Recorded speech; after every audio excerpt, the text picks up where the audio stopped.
Hello Palians, welcome back. Last week was Palia's huge winter update, and as part of that update we had a huge shake-up of the furniture modification system, or the tint system. And today I'm going to talk you through everything you need to know about the system, some hints and tips, and also how to farm those resources so that you can get your hands on those tints a little bit quicker. Don't forget to like and also subscribe if you want more Palia content, but let's jump into this. So previously, before this update, the way that we were able to recolor furniture was by purchasing modification kits from Tish's little cash register in the furniture shop. These were very expensive, and when you needed lots of them for making a whole room, the cost really did add up. So I am very grateful that they decided to kind of change the way this system worked. Once you had your kits, you would then take them to the modification bench and recolor your furniture item to your desired color. However, now with the new system, there is a whole brand new way of working, and it is definitely a shake-up that some people are gonna love or hate. The first thing to note that your modification bench is now a tint crafter, so any previous modification benches that you had will now be transformed into this new item. You can craft this item from your crafting bench. If you've kind of lost yours or you can't find your previous one, then you can go ahead and recraft it if you need to. The other thing to note about your modification kits that you may have previously had in your storage, well, you can actually now sell these and get a refund for anything you may have purchased, or if you want to, you can just kind of keep them in your storage as a little memento or a keepsake for the good old days. There is officially no way to buy modification kits now, so that is now totally defunct, and you won't see another modification bench again. So how does the new system work? Well, first of all, you will need to approach your tint crafter and get your hands on some tints. Everyone will have the default tints unlocked. These are the autumn tint, the berry tint, the alabaster, the calithea, the classic, and the shore. These ones will be available to everyone. The rest you will have to unlock, and I'll run over that later. Once you are in the crafting bench, you'll be able to see what materials are required to craft that particular tint. And you can also see that if you craft one of these, they will give you 20 of the tints. So if I go ahead and just craft 20 of these, I then have 20 berry tints, which is great. You can store your tints in your storage if you want to, and one great thing is that they won't count towards your storage limit. And as you can see, I have been crafting a lot of these in preparation just in case I ever need them. So from now, all you need to do is go ahead and place your furniture down, and then when you have an item placed down that can be tinted or recolored, all you need to do is, if you are playing on PC, is press Shift and F, and then this will bring you up the tint whole kind of UI. And this is quite well designed in my opinion, because on the kind of main page you will see all of the tints that you own. If you have them locked, that doesn't necessarily mean that you don't have the recipe unlocked. That may mean that you do not have any crafted. So don't panic if you know, for example, that you have these unlocked.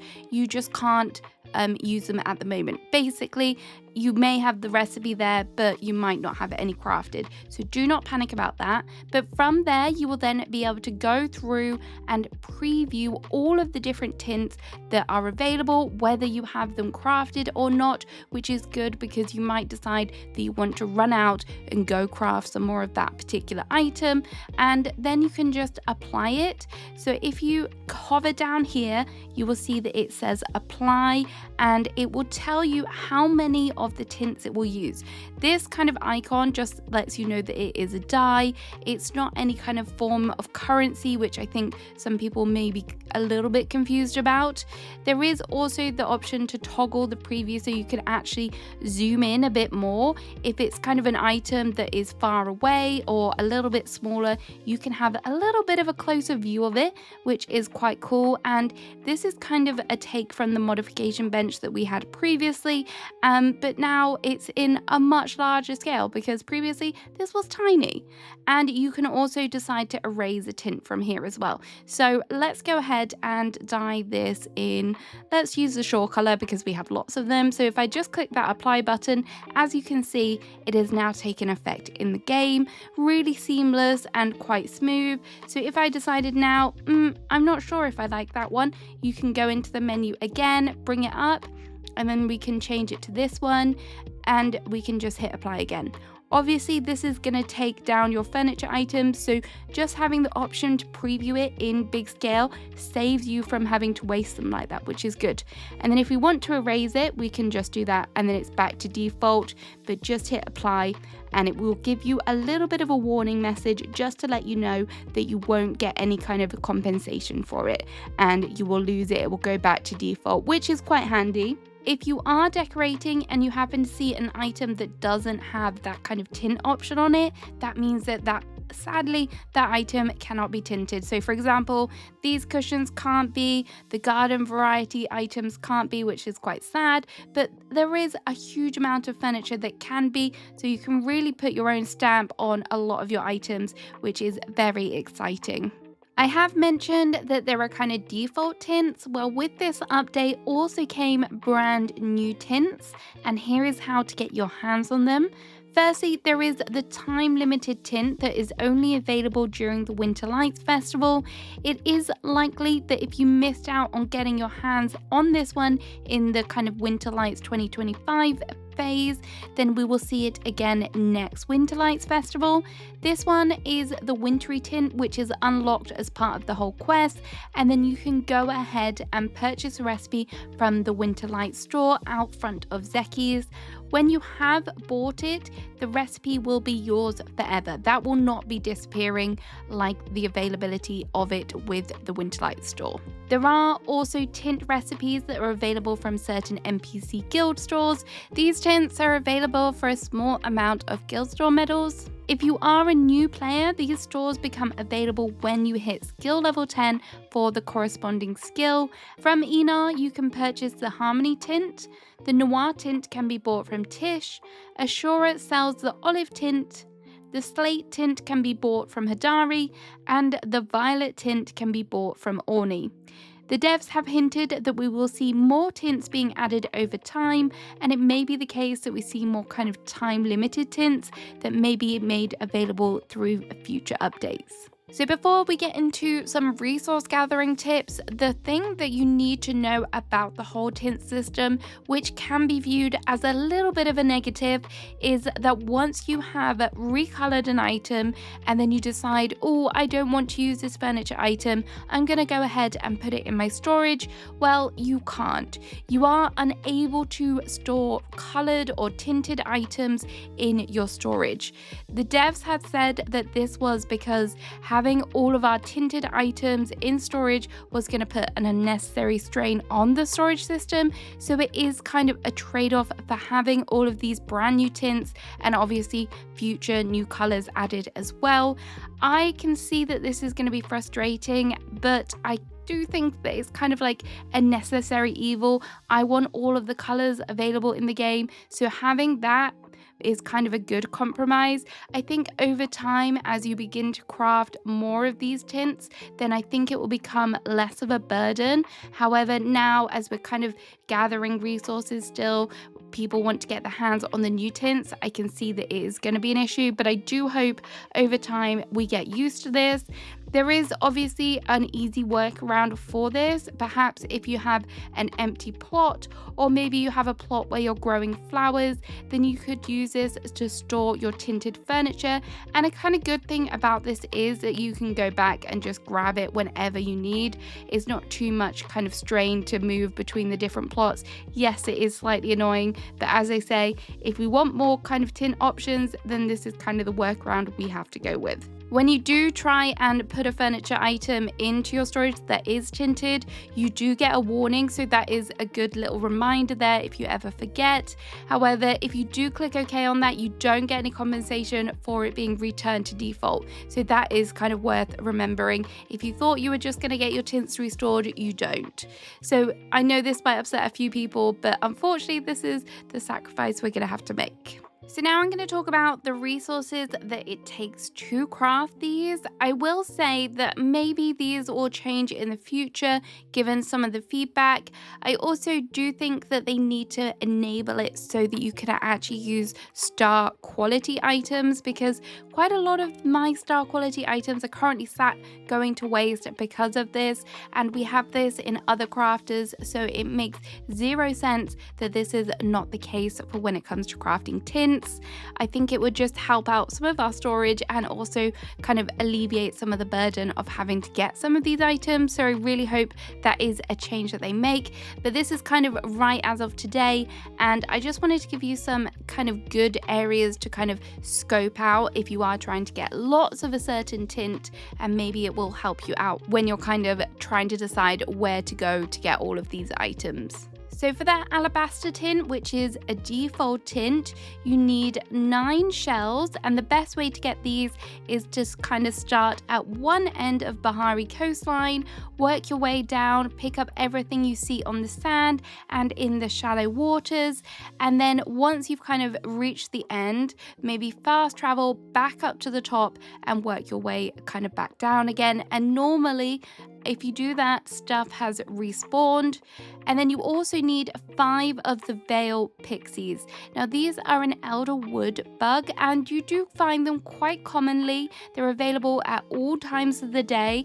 The best way to get your hands on lots of these very quickly is obviously to drop a honey lure. We dropped a honey lure in the kind of deep woods area down by the water, and we managed to get quite a few. Maybe after a couple honey lures we had a good few stacks, so it is definitely worth saving a honey lure for if you are wanting lots of the alabaster tint. And then we have the autumn tint, and for this you need 5 of the morel mushrooms. These are very common to find. You will find them on the ground in both Kilima and Bahari, so if you ever see them, just pick them up. The spice sprouts, again, you will find these in Kilima. The best place for them are the mirror fields and the leaf hopper hills. They're quite easy to come hold of, and you also have the heat root. These are a little bit more difficult to come by. These are normally found in cliffs in Bahari, which is a little bit harder to kind of notice. They will show up if you are using a dowsing rod though, so if you are kind of in need of a lot of them, then do bear that in mind. You can also buy spice sprouts and the mountain morel mushrooms in Zeki's general store. And if you are really desperate for heat root, you can buy it from the Foraging Guild store for 6 medals.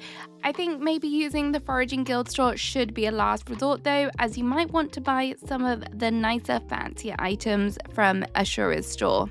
There are a few other rarer ways that you may obtain these items, for example rummage piles, Zeki's Wondrous Machine, and also the Flower Bloom event may give you spice sprouts, but these are kind of rarer ways to obtain them. I will say though, if you are thinking about doing hot pot to get these items, do think wisely about that, because most of the time, if not all of the time, you will get starred items, which at present, as I said earlier, cannot be used for crafting tints, sadly. So then we have the berry tint, which is another default one, and for this you need 4 briar daisies. Briar daisies was always something that I was really short of, but for this you want to head to Bahari and you will pretty much find them on cliff tops. My favorite place to kind of mine these are near Statue Garden, up on the cliffs there, and then in the area around Proudhorn Pass there is a couple cliffs there as well. And then in the south of Bahari, a good spot is near Windy Ruins. They tend to spawn in clumps around there as well, so definitely think about that. Oh, and another good spot is around Central Stables, just to kind of the right of it, near to kind of where the geyser is, heading towards the beach. So those are some good spots for harvesting them. And then you also need 9 elderwood berries, which you will find mainly in abundance in the deep woods in Elderwood. I think you can also find them in the bog swampy areas as well, but I think the deep wood is definitely my best place to get hold of them. And then we have the Calathea tint. I always change my mind on how to say this one, but for this one you need 4 of the emerald carpet moss, which is found in Kilima along the coastline and kind of around Fisherman's Lagoon. This is kind of one where you just have to kind of, again, go up and down the coastline. And then you also need 5 blushing butterflies. This is, again, a bug from the Elder Woods, and this is found in the caves. For this one, you are going to want another kind of honey lure and just drop it down in the central stables area, which is my preferred place to do it, and you can do it at any time of the day. You will, again, after a couple honey lures, you will come away with quite a few good stacks. For the classic tint, you need 4 coral, which again, you're going to want to gather this whilst you're gathering your shells on the Bahari coastline. And you also need 2 of the silvery minnow, which you will find in Bahari rivers without bait. There is unfortunately kind of no quick way to get your hands on these fish, so it's just going to be a matter of being patient and doing a little bit of fishing. For the Harmony tint, you are going to want to get your hands on 4 copper nuts. These are found in Elder Woods.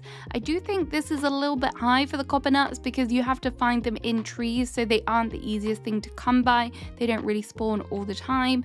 And you also need 4 sweet leaf. Sweet leaf, this is really easy to get your hands on. You just need to run around North Bahari and kind of just grab it when you see it. For the Noir tint, you need 4 of the inky dragonflies. This is going to be another one that you need your lures for.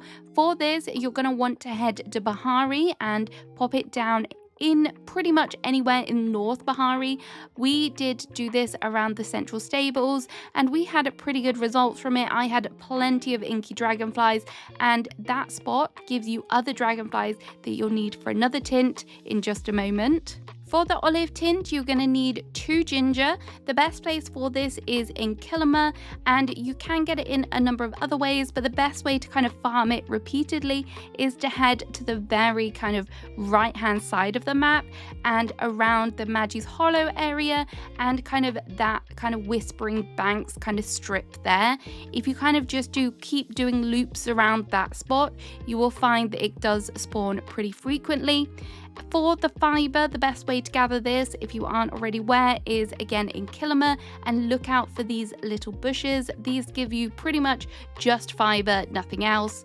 And you also need the Kilima catfish. Now this one is found in ponds in Kilima using worms, but fun fact, you can also find it on your home plot using worms as well. So if you want to stay at home and do a spot of fishing, you can. Then we have the shore tint. For this, you need 2 crystal lake lotuses. This one, again, is found in Kilima along the coastline. I won't tell you how to get sapwood because that's pretty straightforward. And then you also have the brush-tailed dragonfly. When I mentioned about the inky dragonflies, this is where you kind of want to get your hands on lots of these as well. So dropping a honey lure in Bahari, I like the central stables because you kind of kill 2 birds with 1 stone, or 2 dragonflies with 1 stone, should I say. And then we have the slate tint, which uses a lot of flint. This is obviously obtained from mining. If you're doing a spot of mining, you should grab lots of this pretty quickly. And the Kilima night moth, these are available in both Kilima and Bahari during the evening and nighttime. And then we have the violet tint, which needs elderwood orchids. I find the best place to gather these is the deep woods in, of course, elderwood. And we have the dragor beetle. And I did pick up a lot of these whilst I was also going for the butterflies. So again, central stables with a honey lure, you should be all good on that front. And then you also need 1 of the night shadow butterfly. These are found in caves and in the forest areas of the outer wood. However, they are only spawning during the evening and nighttime, so that is 6 p.m. till 3 a.m. So bear that in mind. And then for the wintry tint, you need 2 of the bright shrooms, which you will find in kind of Kilima around the ruin areas. These show up with a dowsing rod, so I would highly recommend using that.